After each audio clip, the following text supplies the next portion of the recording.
Bueno, si hay algo que no tenemos hoy es un sol trafoguero, pero de todas maneras le damos la bienvenida a Berta Reche que está aquí. Trajo un montón de cosas que ya nos va a estar contando. ¿Cómo Contando, andás, sí. Andrés? Muy buenos Muy días, buenos a días. pesar de la lluvia. Yo sabía que usted nos iba a Y achicar una el tormentita. sol trafoguero a veces lo tenemos en el corazón. O sea, Ah, mira que vino con la poesía. todo. Bueno, ¿sigue escribiendo? ¿Está, Sí, sí? sigo escribiendo, sí. ¿Cuentos siempre? Cuentos, algunas columnas Ujú. y estoy con una novela a medio terminar que Ah, sí. voy a ver si la termino este año. Bueno, Sí. buenísimo. ¿Cuánto hace que anda con un par de años con esa novela? Uh, yo diría que desde que empecé Más. a escribir la tengo en la cabeza y Mira. y bueno, algún día hay que terminarla, ¿no? Antes que se nos Porque terminen los algún día otros. habíamos conversado de eso. Bueno, le cuento que un amigo suyo, Daniel, del Sí. Totoral, nos manda ahí el termómetro, como casi siempre, parece que hubiera 15, 16 grados, pero es más específico con respecto a la cantidad de lluvia, dice 20 milímetros ahí en la zona del Totoral. Linda agua. Ujú. Un amigo Daniel, tengo el arbolito de pecan para él Ajá, que de se lo tengo nueces pecan. prometido desde hace algún tiempo, lo tengo para entregárselo en cualquier momento, me tiro hasta el Totoral. Bueno, muy bien. Eh, Cuente, ¿de qué viene hoy la mano? hoy, Porque ahí Belén hizo una sí, síntesis, pero usted viene con dos este es temas. un, sí, este es un micro que tiene que ver con las ruralidades y las ruralidades tienen mucho que ver con la tierra. ¿Ah? Y la tierra como propiedad social.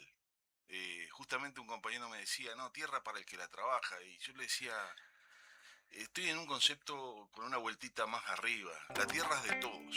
El usufructo es para el que la trabaja. Ujú. A desalambrar entonces. A veces hay que alambrar para poder producir mejor, pero que la propiedad sea de todos los orientales y no solamente del que tiene un título. Ujú. Este, el Instituto de Colonización tiene una historia interesantísima. Y en esa visión, si bien hay colonos propietarios, hay un énfasis en que la tierra se arriende y que se cumpla con el fin social de ese bien, como el aire, el agua. La Ujú. tierra debería ser algo que nos pertenece a todos y Claro. que la debemos de cuidar entre todos. Pero también la lucha por la tierra ha sido un elemento fundamental en la historia de los orientales. Y mayo es el mes de la memoria. Entonces quería referirme desde la ruralidad y la lucha por la tierra a un hecho que a veces eh, mucha gente desconoce. Y es allá, y tengo que referirme a la columna, porque yo le dije, yo soy escucha de este programa, del maestro Limber, que dijo que Limbersan. íbamos a tener Coincidencias. solapamientos. Y tan solapado que cuando él dijo eso, yo estaba escribiendo lo que iba a decir el jueves acá, y estaba escribiendo acerca de un hecho que pasó en la misma época, exactamente en la misma época, que él hacía referencia sobre el maestro Gesualdo, Ujú. que fue la trágica muerte de una campesina eh, inmigrante de Europa del Este, allá en los pagos de San Javier, en el año 33. Los rusos de San Javier estaban pidiendo tierra. Y no solamente los rusos, había un movimiento solicitando tierra. Estábamos en el golpe de Terra y había una serie de manifestaciones solicitando determinadas tierras. Se hacía una convocatoria, un acto en San Javier, totalmente pacífico. Su oradora era Julia Arevalo, Ujú. que fue la primera senadora mujer y Y comunista. comunista. Ujú. Y en ese acto, primero por provocación y después por represión, había otra Julia, Julia Escorina, que estaba ahí, madre de 5 hijos, también inmigrante del este de Europa, y fue muerta de un balazo. Y murió cubriendo a su hijo, murió de un balazo en la cabeza. En esas En, manifestaciones esa por la mi- tierra. en esas manifestaciones por la tierra. Ujú. Luchando por la tierra pacíficamente, fue muerta de un balazo en la cabeza. Este, y esa persona en general no es recordada lo suficiente. Sí hay Ujú. recuerdos, sí hay cosas importantes. Su tumba en San Javier es muy llamativa porque la pintaron de color rojo. Ajá. Hasta el día de hoy está así. Y ¿Por comunista? por luchadora social, Ujú. que además no se llamaba Julia Escorina, se llamaba Julia Schulz. Pero, y acá también hay un tema de género, ¿no? Claro. Tomaban el nombre del marido y hasta el día de hoy los que conocen la historia la conocen como Julia Escorina. Y en su tumba le pusieron, en su lápida le pusieron una frase que decía, aquí yace Julia Escorina, que cayó bajo las balas de la feudal burguesía, luchando por pan, trabajo, tierra y libertad. En la década del 70, en otra dictadura, que no era la de Terra, sino la cívico-militar que nosotros vivimos, le taparon la lápida con material, para que no se leyera esto que es toda una consigna. Y por suerte, desde abajo se rompió esa cobertura y todavía en esa lápida que vale la pena visitar si uno va por San Javier, aparece de vuelta esta frase que les leía recién. Es importante, en las colonias del instituto, a mí me tocó, se le pone nombre a las colonias. Ujú. Sería importante volver a pensar en que haya una colonia con el nombre de Julia Schulz, con su apellido propio. Claro. Su apellido. Sí, porque es eso, ¿no? La lucha por la tierra, en función de las necesidades de aquellos que quieren vivir del campo, en el campo, en la ruralidad. Hay una canción, yo la iba a traer acá, pero se nos iba a ir larguísimo Ujú. y calculo que nos iban a echar del programa por entregar el programa demasiado tarde de Larbanoa Carrero, que cuenta esa historia a la audiencia que la escuche porque realmente ¿Cuál es el tema? emociona. Es ella, el tema es este mismo, es la Ujú. historia de esta mujer Claro. y esta tragedia, pero que debería de ser recordada como alguien que peleó por la tierra, murió cuidando a su hijo, este, y, y que a veces la memoria se manca ahí y Mm. nosotros la queremos retomar y hoy me parecía que como un buen indicador de mayo, mes de la memoria, traerla para contarles una historia que vale la pena. No todo fue tan sencillo en aquellos que pedían tierra, Claro. pan, Ujú. trabajo y libertad. Ahora, qué barbaridad lo de tapar la lápida. Me llevó directamente a una anécdota del primer director de la Biblioteca Nacional, luego de recuperada la democracia, que contaba que allí en el edificio había algunos frescos de Torres García, pero uno de los que había estado durante la dictadura cívico-militar al frente de la biblioteca, lo vio un poquito opaco y le mandó a dar una manito de barniz Sí. arriba. Este, Bar- barbaridades pasan, pero yo recupero el nombre de Julia Escorina mm, y nadie va a recuperar el nombre de aquel que tapó la lápida. exacto, Y exacto. eso es lo importante. Ujú. Va a ser polvo en el futuro y en la memoria. Mientras que esta mujer va a seguir siendo una heroica madre y campesina que peleó por la tierra sin violencia y murió por ello. Pero para no quedarnos solamente con esa visión un poco trágica además, porque además vale la pena. Ujú. La lucha por la tierra tiene que ser con alegría. Pero además muy bien vinculado con el tema de la memoria, el mes de la memoria. Por eso, Claro, la ujú, idea era claro, justamente traer para hoy un saludo en este mes a cosas que también pasaron en las ruralidades, ujú. porque pasaron en las ruralidades también y que vale la pena recuperar. Antes de cambiar de tema, ¿Sí?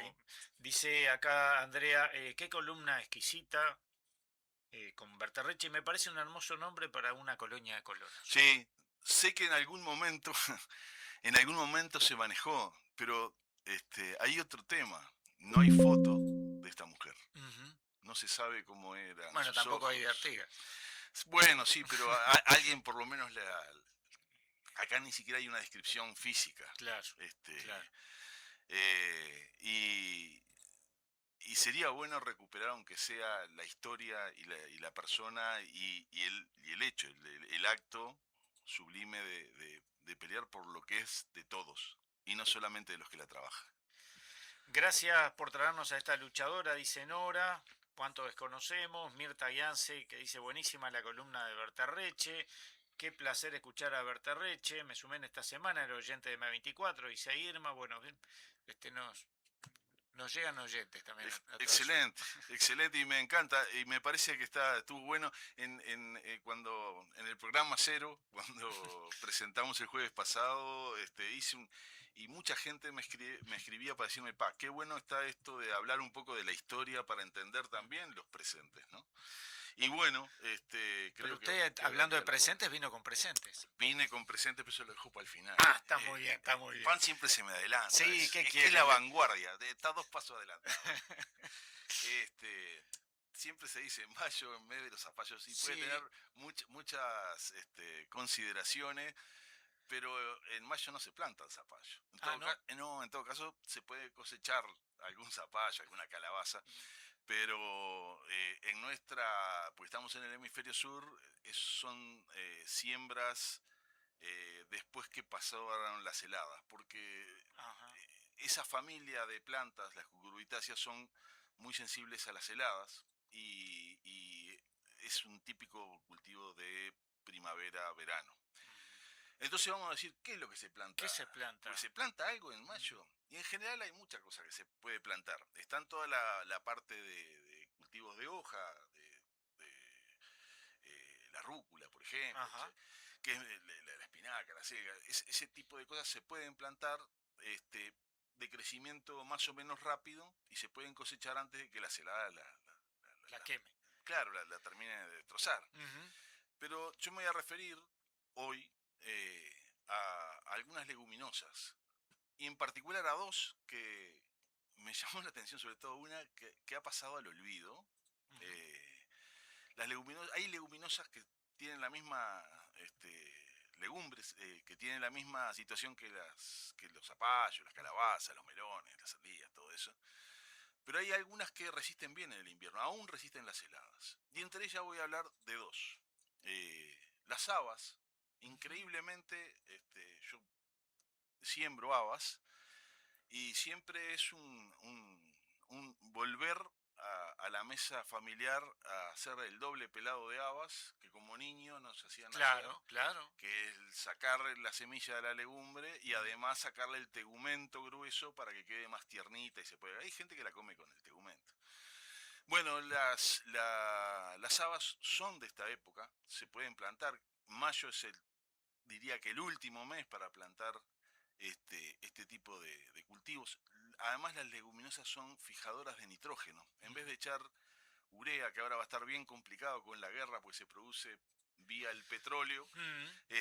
y hay todo un aumento de los precios de esos fertilizantes, esto lo hacen naturalmente y es un manejo bastante usual plantar determinadas leguminosas para mejorar la cantidad de nitrógeno que es muy importante en el crecimiento de las plantas. Dentro de la rotación de cultivos, Dentro de la rotación de cultivo. En particular, yo planto distintos árboles y lo que le hago es plantarle alrededor las habas, lo que me Ajá. termina dando un montón de habas que termino regalando, porque no las puedo comer, todas.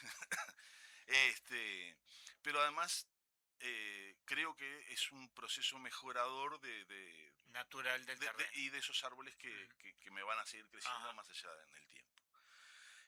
Se planta ahora, se cosecha más o menos ya en septiembre, octubre, noviembre. Y a mí me llamó la atención porque cuando traje para regalar el año pasado el excedente productivo, Ujú.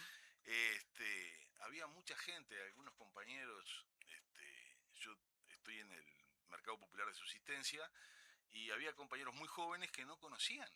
Y era difícil encontrar en la feria. Se encuentra, pero no es tan abundante como cuando yo era joven o niño, y me acuerdo de eso, de andar pelando claro, habas, claro. que a uno lo mandaban en la previa de la reunión familiar a la hora de la cena, por ejemplo. Que tiene su que ver. Tiene ¿no? su que ver, sí, sí. Este, Yo me recuerdo sentado en un banquito con una palangana. pero típico, clásico. Sí, Pelando. sí, sí. Bueno, pero hay gente que no la conoce, no sabe Claro. ni siquiera cómo comerla. Y en la buena alimentación también está el hecho de diversificar las fuentes proteicas. Y todas las legumbres tienen un componente proteico interesante. Por eso, porque fijan nitrógeno y permiten tener determinados productos que aportan a ese componente. El otro es uno que ese llegó a desaparecer, Ajá. que es el chícharo. El chícharo. El chícharo, que en mi época yo tenía conocimiento que se usaba para hacer harina para fainá. ¿Ya? El chícharo es un cultivo, también una leguminosa, pero a diferencia de las habas es más como una enredadera, se hace... ¿Es más producto de Centroamérica? No, ¿No? no, pues ¿No? ese es el punto, porque el chícharo en realidad no es el chícharo de Centroamérica. El chícharo de Centroamérica es la arveja en realidad para Claro, nosotros. claro. Y la arveja también se puede plantar en esta época. Tiene un problema que no afecta tanto la planta, pero sí la flor. Entonces, si la agarra la helada, la flor, posiblemente aborte la posibilidad de generar la legumbre. Pero es leguminosa, genera nitrógeno, vale la pena jugársela y plantar arvejas también. El chícharo nuestro es lo que en España se conoce como almorta. Es un alimento que yo lo descubrí en un grabado de Goya, porque le mató el hambre a los españoles cada vez que tuvieron una guerra importante, y durante la invasión napoleónica a España, la gente pasó mucha hambre y plantaba almorta, chícharo. Almorta, muela o chícharo es más o menos lo mismo. Chícharo es el nombre nuestro acá. Ajá. Ahora además que se desarrolla el humus, que es Sí. el humus como comida, ¿no? Sí, sí, sí, También se puede hacer con esta legumbre. También se puede plantar ahora y se cosecha también ahí por noviembre, cuando la vaina se seca. Se puede utilizar para humus. ¿Qué pasó? Fue pobre chícharo fue condenado por el franquismo, porque durante la Guerra Civil Española y posguerra también la gente pasaba mucha hambre en España. Y se plantó mucho chícharo y había gente que tenía solamente como único alimento este producto. Insisto, Goya le hizo un grabado en honor a la almorta. Pero si se come permanentemente cantidades importantes, que era lo que sucedía, podía tener problemas de toxicidad. Entonces la prohibieron. Y tardó muchos años de decir, bueno, no, el problema es que no hay que comerlas en esas cantidades. Claro. Se puede comer en un fainá, pero... Y bueno, y para cerrar, pues Sí, no me quiero ir del tiempo, como también planto chícharo, regalo de un pequeño agricultor familiar que sigo reproduciendo, traje unos sobrecitos para la audiencia que le interese. Después eso va a ser un problema para ustedes. Unos sobrecitos con 5 semillas de habas y 5 semillas de chícharo. 14 sobrecitos para los oyentes que les interese. ¿Qué te parece? Sí, también. Acá Belén. Zorrilla se apunta, por supuesto. Lo único que me tienen que decir es cómo les va, Claro. y si les sobra alguna semilla, repartirla. Es decir, tener la generosidad Claro. de repartirla. Así que vamos a hacer algo diferente. Aquellos que quieran tendrán que organizar con la producción de este programa y pasar a buscar estos sobrecitos que con mucho cariño hicimos para la audiencia. Cierro diciendo que como dije en el principio, en el programa cero, como digo yo, este programa vale la pena en la medida que haya preguntas para responder y cuestionamientos a lo que se dice. anécdotas, todo eso para mí es tremendamente importante para recrear espacios en una relación que, como el aprendizaje tiene que ser enseñanza-aprendizaje, esto también tiene que ser de ida y vuelta. Este micro tiene que ser obligatoriamente de ida y vuelta, que es lo que nos va a enllenar.